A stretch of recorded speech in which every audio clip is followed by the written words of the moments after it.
বিশ্ব মশক দিবস আজ। বিশ্ব মশা দিবস বা বিশ্ব মশক দিবস প্রতি বছর 20 আগস্ট পালিত একটি দিবস। 20 আগস্ট মশা দিবস পালন করা হয় মূলত চিকিৎসক রোনাল্ড রসের আবিষ্কারের সম্মান জানানোর জন্য। বিশ্ব মশক দিবস প্রতি বছর 20 আগস্ট একটি পালিত দিবস। 20 আগস্ট মশা দিবস পালন করা হয় মূলত চিকিৎসক রোনাল্ড রসের আবিষ্কারকে সম্মান জানানোর জন্য।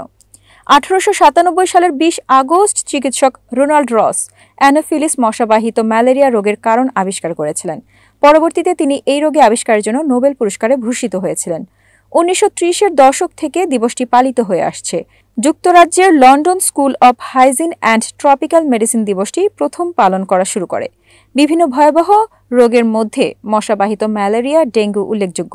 তাই ম্যালেরিয়া, ডেঙ্গু ইত্যাদি মশাবাহিত রোগের ক্ষতিকর প্রভাব সম্পর্কে জনসাধারণকে বিশেষভাবে সচেতন করার জন্য এই দিন সারা বিশ্ব জুড়ে পালিত হয়।